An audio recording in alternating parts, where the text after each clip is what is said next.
Hello， 大家好，我们今天来做一个比较简单一点的袋子。我们之前呢做了好多很多夹层呢，还是很多隔间的袋子，真的已经做了蛮多各种不同的多层次袋子。那这次呢就来做一个比较简单的手提包咯。那这个简单的手提包呢，虽然简单，还是要有一点点的设计感，是吧？做起来比较不会那么的无聊，然后看起来呢也会比较时尚一点，比较有变化一点。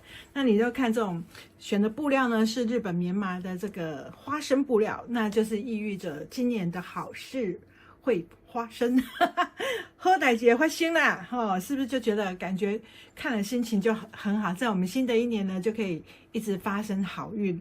好，那这个袋子呢，首先呢，你当然看它就是有里布，然后就是里面有里带，然后呢外面呢就是有外带。那外带呢，我做了一个这个斜线的设计，中间再多一个这个手机袋。那这个手机袋呢，刚刚一个好，就是可以放手机啦。当然，如果你不要放手机，任何细细长长的东西，你都是可以刚刚好的收纳进去。然后它是做有一点厚度的，因为现在有很多手机你会自己装手机壳还是什么鬼的，所以呢，它的这个容量就很大。那当然这是我用纸张做的，所以它空间还蛮空的。那前面呢是有一个这个斜线的口袋，那斜线的口袋呢，你可以中间做一个固定的话，它就变成双收纳空间。那当然它底部还是通的，但是你的东西就可以说从左边放或从右边放。那后面呢是一个那个滚边，这个叫什么单滚边口袋。单滚边口袋呢，它的容量也是很大，所以它整咖的那种感觉就挺好的。那它除了有这个，因为我觉得日本棉麻的材质就是很好，它除了有这个米色系，还有这个卡其色系，它总共有5个颜色。好像这样子，卡其色系也很好看，很有头刀的感觉，对不对？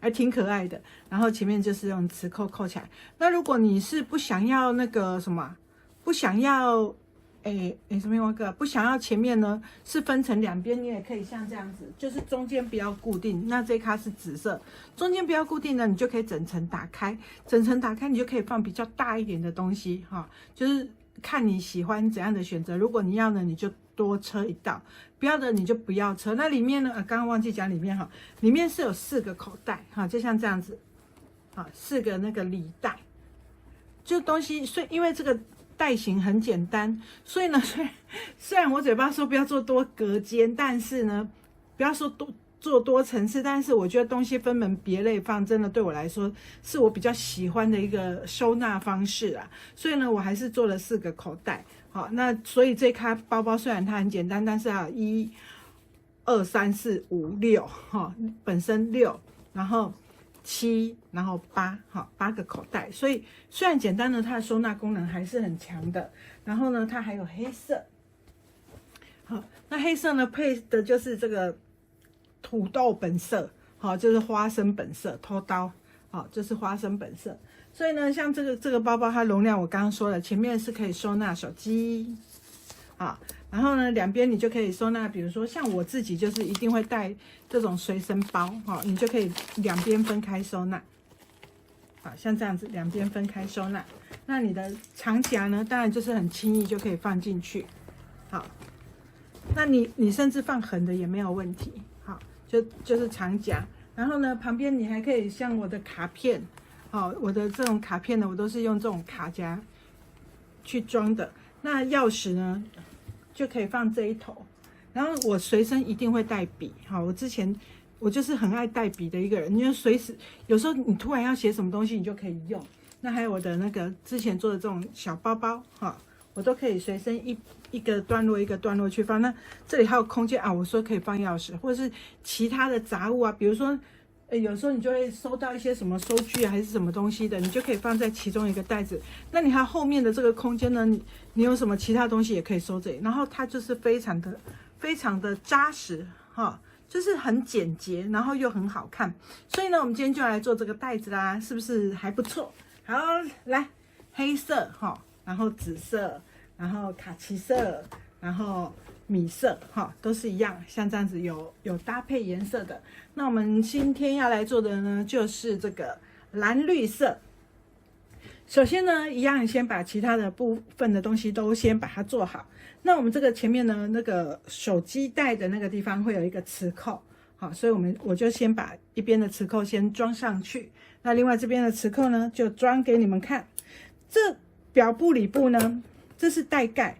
带盖的那个表布我是贴整衬的后部衬，然后里布呢我是贴一个 sound pass 这样。那我会附这次的这个我有附那个薄布衬，你们也可以说整片贴薄布衬，就看你了，看你想要的厚度哈。好，然后我们就是做好记号线之后挖2个洞，然后就把这个角放进来，再把铁片放上去。再把铁片的角折起来，让你的磁扣呢就安装好了，非常简单呢。压上去。如果你没有这个夹，没有这种这个是啥钳子哈，你也可以用那个锥子的底端去用。好，那这样子呢，我们的这个带盖就好了。那我们介绍一下材料哈，就是有提带，然后带盖，然后还有什么嘞？还有这个外带手机带的部分，带底一个贴厚布衬，一个贴薄布衬，好，这样你的带型会比较漂亮一点。然后呢，还有这个前面的这个带子，它分成3片哈，所以你注意看，它会分成3片，里部呢却是总共1大片。然后还有这个带身本身，好，还有这个里带的部分，好，这2个是里带。然后还有带身的部分，那带身的部分，我会建议大家呢，这个带口的部分给它贴一长条的这个厚布衬，这样子呢，你的带型呢就是挺度会比较好看，那个开口的部分比较好看。然后接下来还有这个单滚边口袋哈，在单滚边口袋，我们需要做口袋的这个表布的部分呢，我们把记号先做出来，这样我们就可以开始车咯。好，我们从里里扣扣的开始车吧，然后之后我们再来把它组合起来。好，从哪里嘞？从手提带好了。好，这个手提部分的这个提带，来把它像这样子车起来，折好车起来。那你在那个烫布衬的时候呢，就可以先把那个缝份都先把它烫好。这样子你在车的话就很轻松、很愉快、很方便。然后就像这样子，压线压在边边就好了。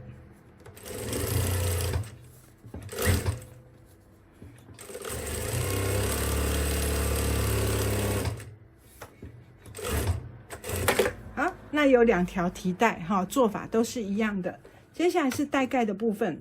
带盖呢，我有贴一个那个什么，一个布标哦，总觉得贴个布标呢比较有重点，所以要记得把布标贴上去。我刚差点忘了。那我们要贴布标呢，就记得要做一下那个中央线哈，布标才会至中。看一下。布标让它至中，然后我们就先在还没有组合起来之前呢，先把布标贴上来，不然它后面等一下你组合好之后，后面有磁扣，你是车不上去的。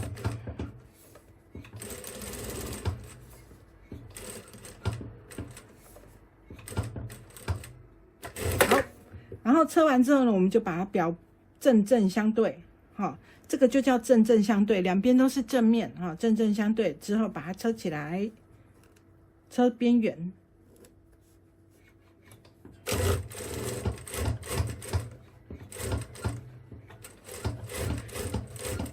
车这个带盖车到最上面这里呢，我们把这个表布稍微往内缩，这样你的里布比较不会，等一下翻到正面比较不会跑出来哦。好，来。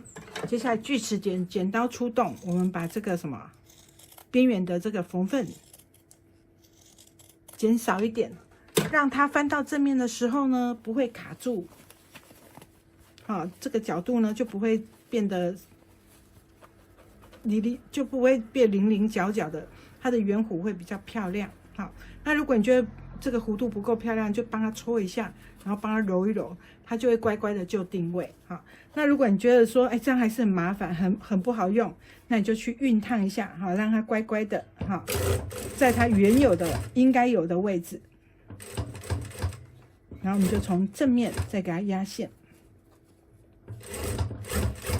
那记得磁扣你一定要先安装哦，哈。如果你忘记安装磁扣又不想要拆的话，你就可以用那个什么手缝的那种4孔磁扣也是可以的。好，我们车完这个带盖是要备用的。备用之前呢，我们先把中央线剪起来放。把中央线剪起来，然后呢，你就等一下可以用它。然后接下来，我们就来车这个手机带的部分。那手机带的部分，因为它是立体口袋，所以它有2个这个角度，我们要先把它车起来，把角胶对好，然后掐起来。记得回针哦，你不回针的话，它会慢慢的开掉。那里部也是一样，要把它车起来，这角胶的部分都要车起来。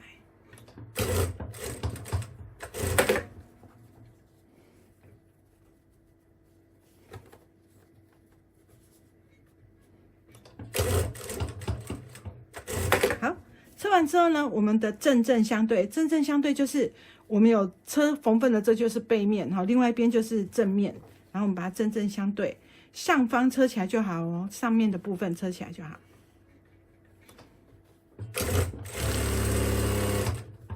然后再把它翻到正面来，上面带口的部分压线之后，我们把4周车起来。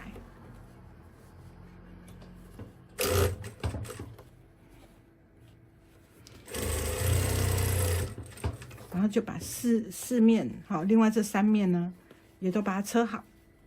那缝份的话呢，表布的那个缝份我是向里面哈。那因为如果你这个表布这个里部的缝份，如果你也向里面，这边就会变得很厚，所以我就一左一右把缝份错开，这样你车起来才不会觉得太过于厚重。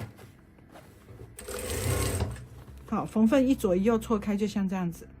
好，一边左边一边右边，好，我们把它错开来。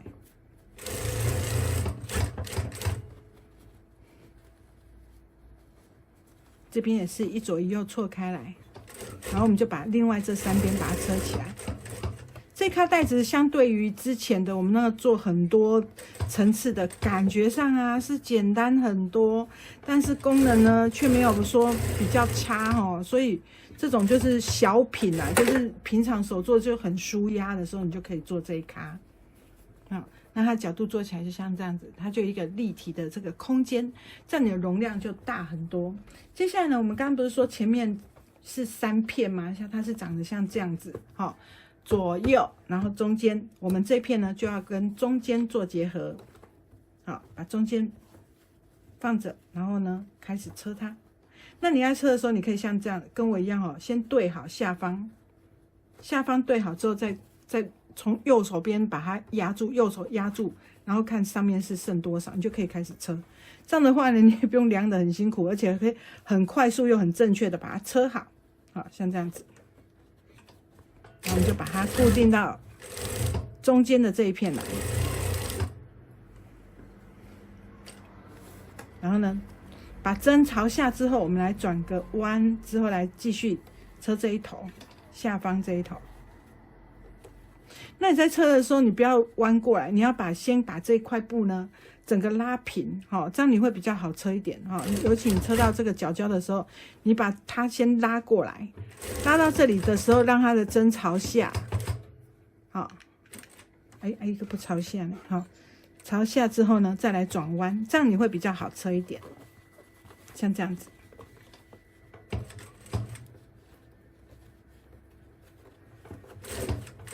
那就可以往上车了。好，往上车之后呢，我们就可以看到我们得到一个手套，没有啦，不是手套哦，是得到一个像这样子的立体口袋。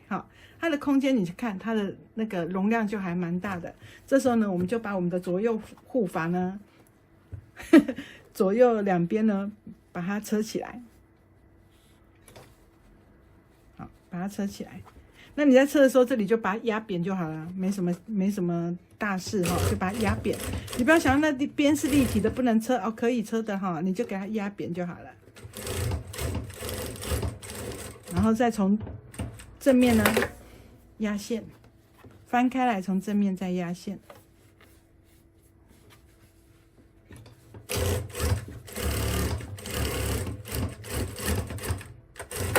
这边也是一样哦，我们把这个口袋呢，把手穿进去，把它弄过来另外这一边。好，你不穿进去也是弄得过来啦，只是穿进去看起来是不是感觉有比较那个整片可以这样直接过来？好，然后我们就是一样从底部这片我们就从底部开始车，一样回针。好啊，把那边那个立体口袋的部分那个角角把它压扁，好，车过来。然后再从正面压线，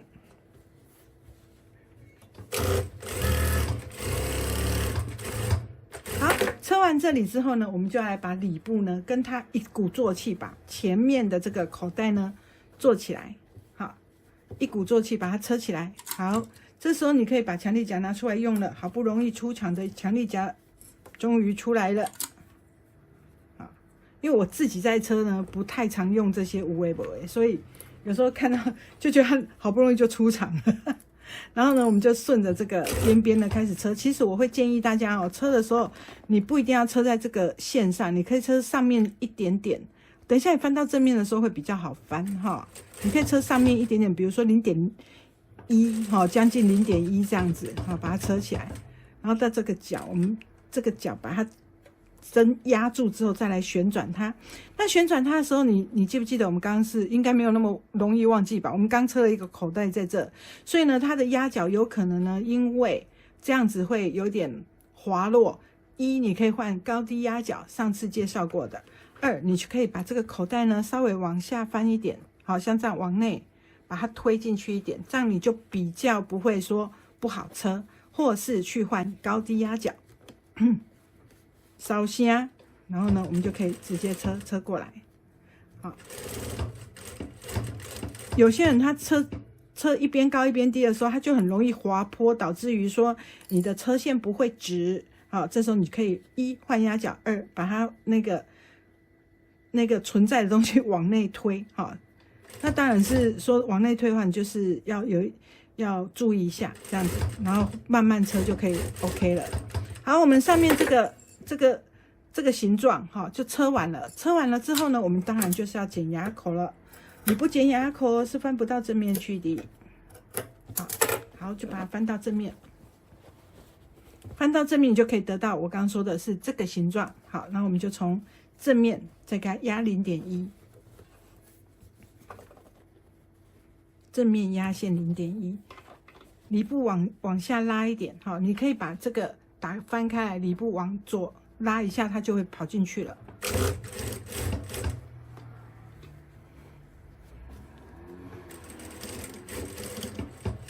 然后呢，再给它转过来。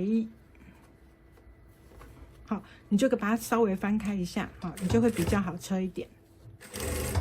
那如果你觉得不好翻，还是觉得说，技术还不够，那我们就可以去换高低压角。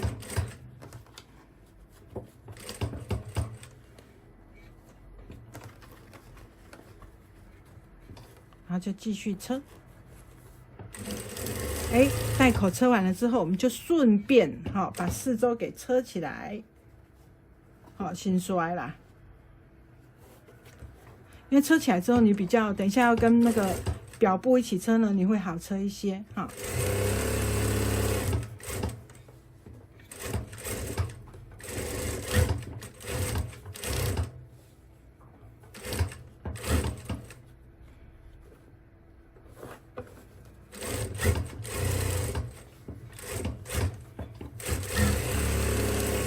好，车完了之后呢，我发现这里有点不齐，我把它修一下。剪布爱乱剪，然后有时候车的时候呢，它那个松紧有时候不，我自己是不太能了，我不知道别人可能很厉害，我自己是常常有时候明明尺寸自己觉得量的都对，但是车完之后它就是会等待卡，有时候就蛮烦的，就会发生这种事。那我自己是觉得这是很正常的现象。我是说我没有说别的哦。哎呦，我东西掉了。好，可是我就常常会这样，所以我就会预留，有时候我会多预留一些缝份哈，让我去调节那样的那个小小的误差。好，把中央线剪出来之后呢，我们就跟这个表布一起车，好，这个带身的这个一起车。哎呦喂，Where are you going？ 好，安呢，咱个放在一起，好，然后左右两边看一下，好，有没有对称？好，这里的距离跟这里的距离要一样啊，有对称，我们就可以把它车起来了，对不对？这咖其实真的是难度不高啦，所以我们就是可以比较轻松一点，不要太严肃。然后呢，就这样，就把周围车起来。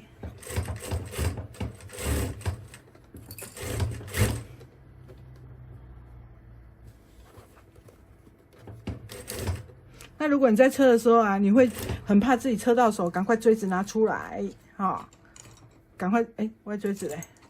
如果你很怕说，这样他在推的时候不小心带着自己的手要安怎，锥子拿出来稍微推一下，这样你就是可以好好的把它车过去了，像这样子，然后慢慢的把它车过来，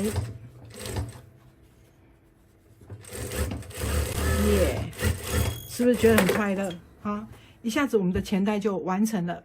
好，那我们钱袋完成了，我刚刚说怎么样？如果你要整片，你的东西常常会有比较大一点、比较长一点点的物件呢，你可以这里不要压。那如果你觉得说，我东西很少是那么大面积的，如果大面积我可以收在袋身自己本身的这个袋子里面就是说你的东西如果你比较长的东西，你可以放在这一区那你这里你可以做个压线。它的好处是怎样？压线的话呢，你手机袋打开的时候，它比较不会说整个袋子往外翻或是你自己要再安装一个磁扣在这里也可以。那如果你觉得说我的东西都是小小的没有很大，那我是可以在中间这个部分呢再做一个压线在它的中央线部分我们再做一个压线，压个大概2公分就可以了。好，那为什么我们可以很大胆的在这边压线呢？因为等一下我们有带盖带盖会把它整个遮住，所以你是看不太到你那边有多压一道线的，所以还是整体看来还是美美的，不用担心然后呢，我们就把带盖呢车在应该它在的位置上，来带盖给它车起来。那带盖车的时候一定要带盖是正面直接放上来然后中央线对好，我们就开始车。然后呢，再把它翻上去，翻上去。刚刚如果你车 0.5， 现在你就要车 0.6 或 0.7， 把那个缝份整个盖起来。这样有没有了解？车的时候呢，尽量把它掰开，你不要让它这样子下面还一堆布料挤在下面，尽量把它掰开然后呢，尽量把它往上提让它下面这里紧贴，然后呢再来回针，之后继续往前车，把那个缝份盖住。好，这样呢，你就可以得到一个美美的带盖了。来，看起来，有没有看到？好，所以呢，我们的钱袋呢就是这么简单，可是却很美丽的完成了。好，所以接下来呢，是不是就是超级简单的？我们可以先把这个钱袋呢，钱袋身先放到一边，我们先来车里袋身。因为里袋身有什么鬼东西嘞？里袋身有鬼东西是那个口袋里面的口袋，我们就是把它好好的中央线先做出来。其实有时候我也不太做中央线，我都折一折有一条线它就是中央线上面先压线，压个 0.1， 两边都给它一起压好了。我其实刚刚可以先测一边的嘞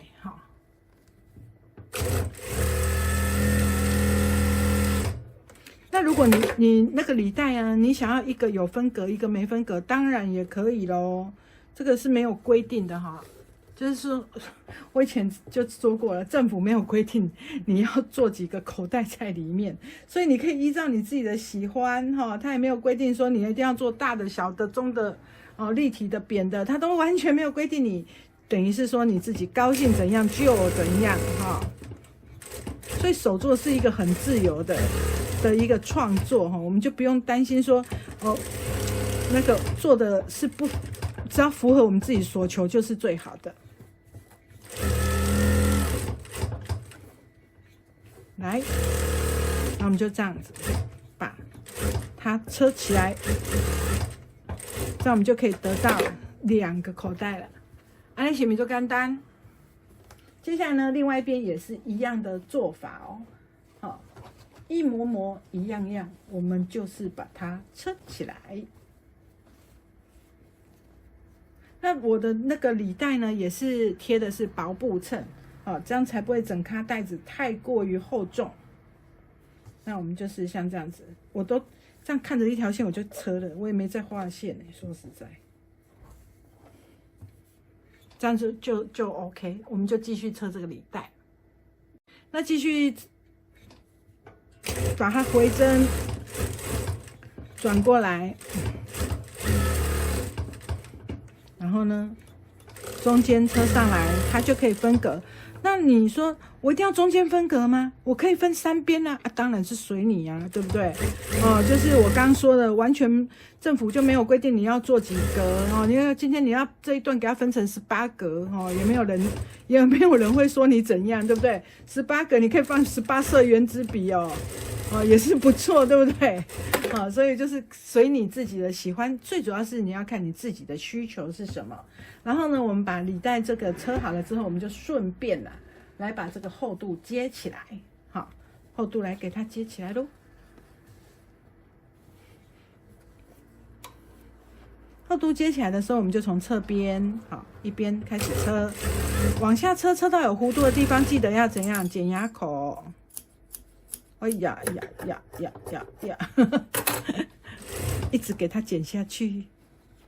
剪到很开心，我今天很嗨也不知道为什么，就是心情很好，所以呢，就是越发的那个随性。好，我们车到中央线的时候，记得要冷静一下哈，开冷静哎，来，我们从中间呢把它折起来，中央线，在另外这一头呢剪出一个记号。等一下我们要去对另外一边的带身哦，你不要再拖在底车另外一个底下扭，安尼给撩时间呢，对不？好，我们就这样子。车到有弧度的地方怎么样？牙口给它剪起来，手座给它嗨起来，对不对？然后呢，我们就这样慢慢的旋转过来，转过来，转过去啊。然后呢，我记得我以前跟你们说过吧，我的侧边一定会多留一些，免得呢。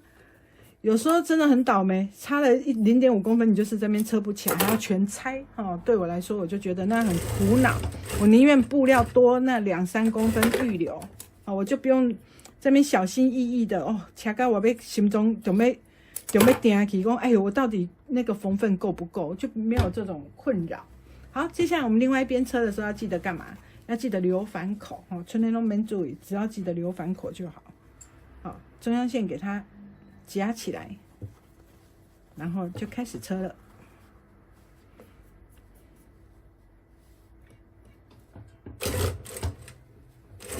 好，侧边直线不用理它，可以给它直线加速。好，然后到了有弧度的地方呢，我们就记得牙口给它剪一剪，然后小夸打几下东来，不要一直飙。好，我们就这样子慢慢的把这个弧度漂漂亮亮的转个弯儿，好，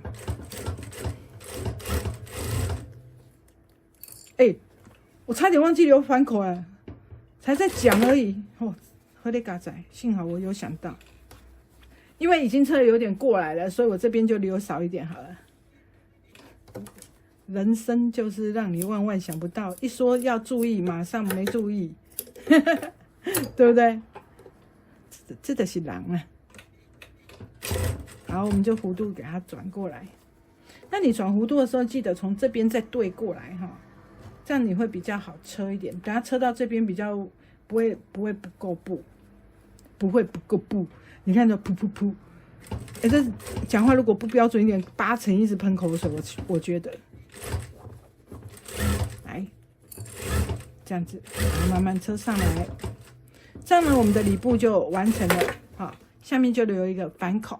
好，然后我刚刚有点忘记了，车太过来，所以我这边就是给它另外靠边一点，反正没差啦，里面都是可以压线。接下来我要车什么？车后面的单滚边口袋。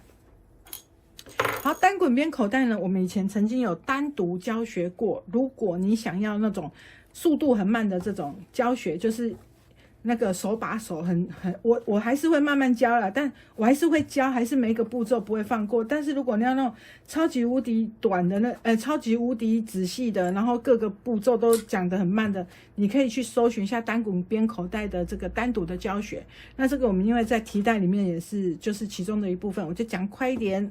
好，首先呢，我们把这个位置图贴起来，做起来。那这个地方呢，我们要记得贴那个薄布衬哈，这样你的那个单滚边口袋呢，才不会软趴趴的，没啥个性啊。好，然后呢，我们就开始沿着这个长长的长方形框车一圈。好，我们就沿它的这个框车起来。那这个框呢，不是很宽哈。框不是很宽哈，再拍一点没？然后呢，所以你在车的时候要小心一点，好，不要车让它飙过头这样。那就是这样子，然后把它车起来。好，车完之后呢，我们就要来剪这个，把这个框呢把它剪开来。我们要剪的是这里是一个 Y 字形，这里是一条直线。哎呦，我这条直线画好直哦！我没用尺我画好直哦，真是厉害。然后这里再是一个 Y 字形，这样子我们把它剪开来。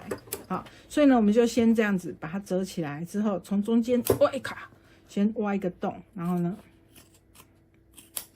再仔细的不要剪过头，你不要剪超过你的线哦。如果你看不清楚，你可以从背面看，可能会清楚一点。就哪边清楚哪边看啊。好，总之你就是不要剪到线啊！如果剪到线怎么办？没有不能补救的，就是再给它车一下，补强一下就好了。好，我觉得这边我看的比较清楚。好，就是这个周围把它剪好。如果你的线破掉了，检查一下，这样背看，就知道你的线有没有被你剪断。好，这边好像没剪断，这边好像没剪断，真是的。然后就把它翻过来，翻过来之后呢，通常这个时候其实你是要去用熨斗的啦，因为你要用熨斗呢，把那个厚度呢给烫出来。好，那众所周知，我是很懒得离开这里去用熨斗。那个底下影片剪接去的，我是蛮懒得做这种事，所以呢，我就是来滚轮骨笔给它拿出来。还有人没买到吗？这么好用的东西，滚轮骨笔拿来滚一滚。好，那当然你是用那个谁啊？用那个熨斗是最好的。好，然后把它量出我们要的厚度。好，弄出我们刚刚这个厚度呢，这里现在留的厚度就是刚刚那个框的高度。好，所以你要记得哦。好，现在留的厚度就是刚刚的滚边的这个滚边口袋的这个厚度，就是刚刚那个框的高度。好，很重要，所以特别讲一下。然后呢，我们把它对好之后呢，翻过来车这个三角形，有没有看到这里有一个刚刚剪的那个 Y 字的这个上面的那个三角形？我们把这一段车起来。好，有些人教这个口袋，我不知道他为什么竟然不车这个三角形啊。那不车这个三角形，你的袋子，你的这个口袋呢，车起来就是这个边边就没有那么漂亮，而且比较容易破掉。好，所以就是有时候我们在学的时候呢，还是要注意看一下，说有一些细节的部分，有没有注意到。然后呢，我们就把它放好。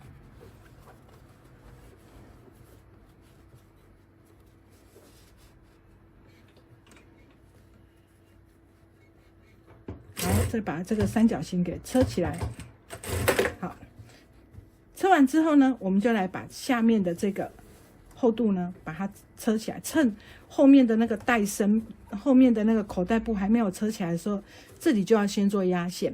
那如果你这里不想要做压线的话，你都不想要看到有缝线的话，你可以从里面压线。好，那我们就没，因为我们正面呢表部都有压线了，好，前口袋都有压线，所以这个我也做有压线的，就直接车上来咯。好，这时候我们把这个地方用滚轮骨笔再把它压平一点啊，因为快要车到上面这一段。滚轮骨笔真的很好用哎，我自从用了这个东西之后啊，觉得真是惊为天人啊。然后当然我也卖了蛮多滚轮骨笔的，因为真的很好用啊。但是我买了，我觉得你们买这个东西应该是觉得赞啊，绝对觉得真的好用，对不对？有买过的人应该都知道它的好。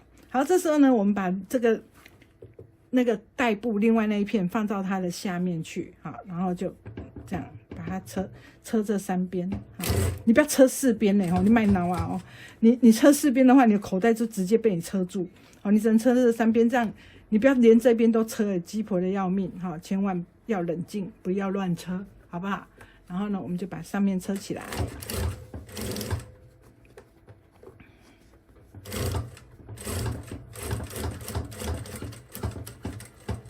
这样我们的单滚边口袋很快哦，等一下就可以完成了。好，我们这样子单滚边口袋是不是这样以为结束了？当然不可能啊，因为你这样装东西马上掉出来，有没有看到？所以呢，我们一定要把这个四周，我看有些人哦，就是也是蛮可爱的，车完之后好高兴哦，然后就把整个袋子完成了。哎，我线跑出来，就把整个袋子一直毛起来车到最后，发现它袋底根本没有车起来。你也是给它很可爱呢。对不对？我们袋底呢，记得要车起来，好，从这个边边开始把它车好。那我们在剪布的时候呢，你记得说这个表布的部分呢，预留比这个里部的长一点点，因为它有多了这个滚边口袋的这个地方的这个高度哈，所以你要多一点点。好，我们把它车起来。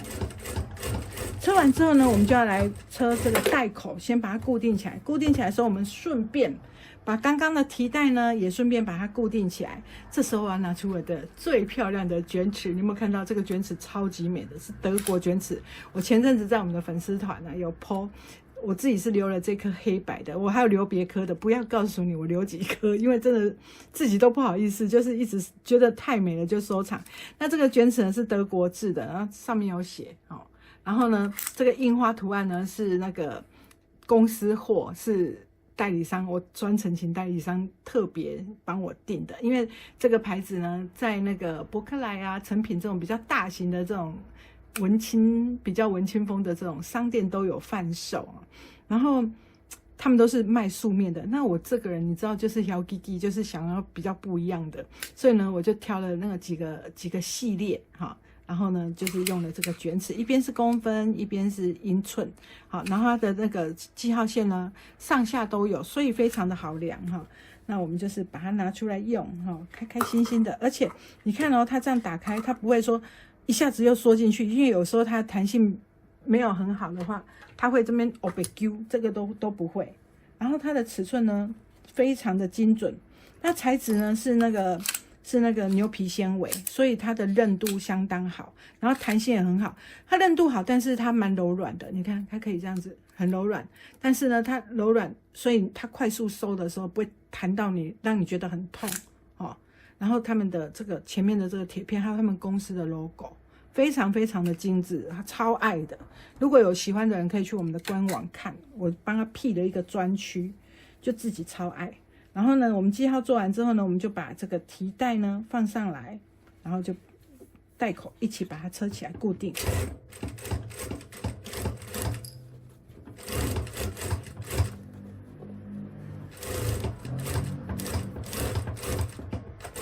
我看那个卷尺，我就整个心花怒放。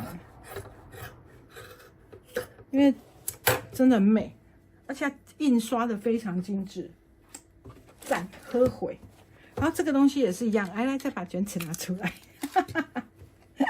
好好笑，就为了那个，刚刚再把那个漂亮的卷尺拿出来用，哦，是不是觉得很开心？这，你看这上面还有那个字哎，而且它这个按钮它是做直滑的，它上面有那种小颗粒，然后四周还有字，哦，就是非常非常的精细呀。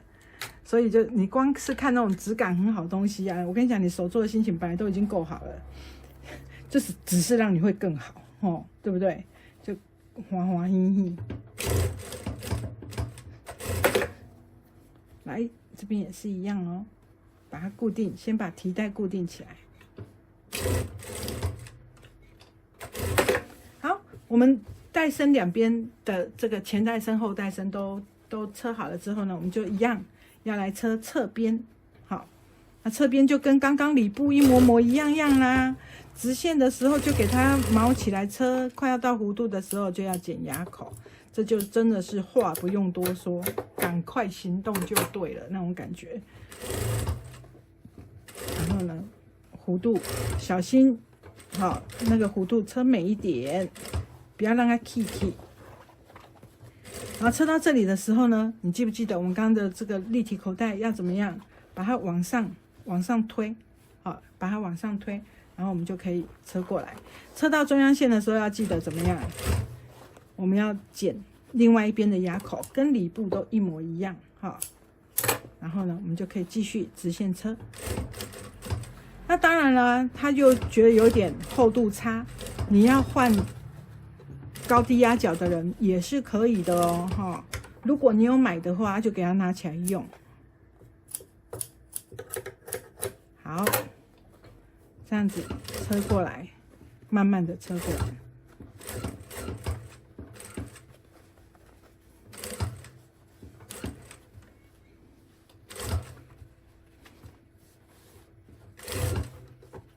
想一想，我有帮那个卷尺做一个小短片的，我应该把它 po 来那个 YouTube 上面哈，让更多人知道说这个卷尺有那么好用。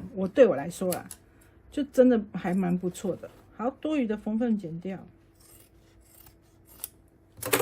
那如果你想要，我们之前不是都做那个手提肩背两用带吗？如果你想要这开也是做成肩背的那个活动带，你就可以在这个地方自己加那个D型环哈，你就可以变成两用带。好，那我们现在这边车完了，当然就是车另外一边啊。还是你这边车完了，当然就是去喝个茶、上个厕所、吃个点心，再来继续车，这样也是可以的啦。哦，反正做手作，我觉得是有益身体健康、身心健康，不是身体健康，有益身心健康。然后又可以让你的生活更便利的一个很好的一个嗜好，这应该多多推广。我觉得政府应该要把手作纳入全民运动之一哦，不是只有那种一定要剧烈运动才叫运动，这应该叫一种活动哦。手作是一个很让人家可以身心愉悦，然后很有这个成就感的一种活动哦。真的是政府应该要好好去推广才对。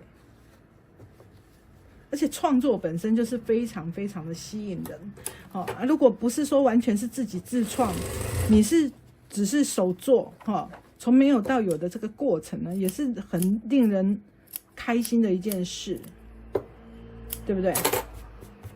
好，来，我们继续车。真爱讲这有诶无诶，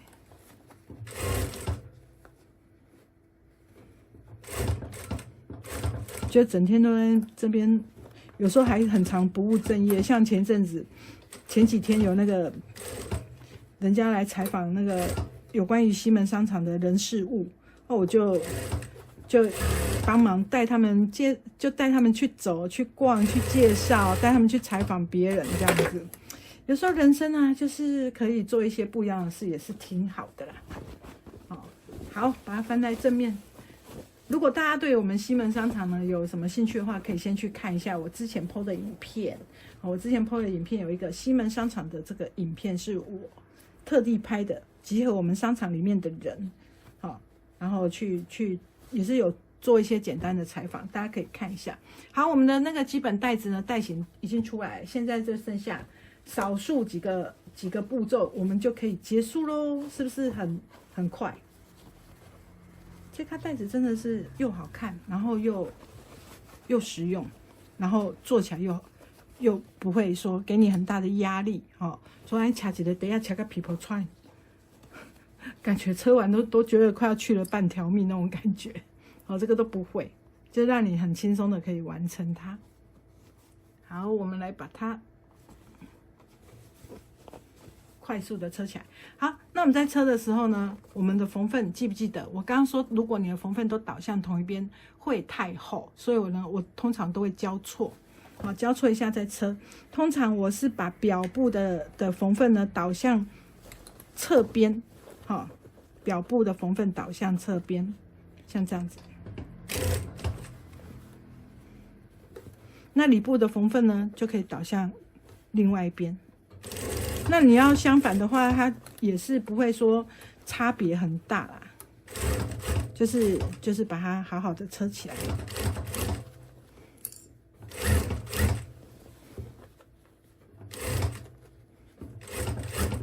然后就带口车一圈，带口在车的时候千万不要用力拉哦，你要把它弄整齐，但是请你不要用力拉。所以这时候我才说，我的这个里布呢，上面我会加一层这个厚布层，就是让你的带口不会因为你乱拉，在车的时候有时候不由自主的北出来，个出唔对了，然后就造成这个带口变成会虚边，就不好看。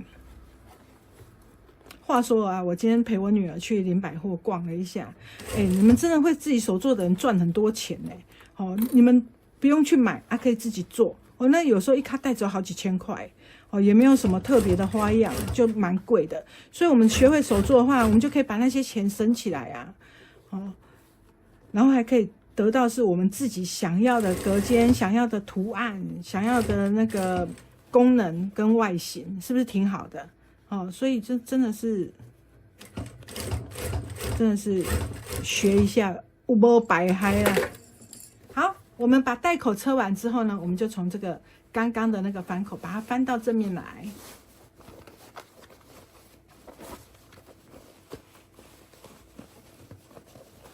翻到正面之后，你可以检查一下你有没有哪边车的不好。如果车不好呢，赶快再给它翻回去能补救的就补救，不能补救就拆开补救，对不对？就是先检查一下，如果没有什么问题的话看个一圈没什么问题，我们就要来怎么样做带口的压线。那带口的压线，我们要车之前呢，先把它拉好，像这样子把它套好。让它不会那个多余的布料跑到上面来，导致于你不好压线。然后呢，套好之后变得很工整了，我们再来做压线。好像这样子，然后就可以开开心心车压线喽。那如果你觉得说还是想要先整烫一下再车这个带口，也是可以的就先去熨烫一下也是可以的。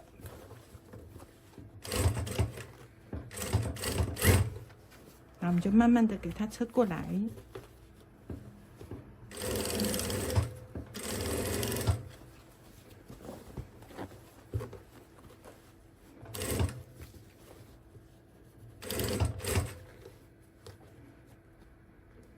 那如果有多余的那个线头啊，就趁这个时候赶快把它拿掉，免得等一下忘记。像我都有时候会留一些线头在那边。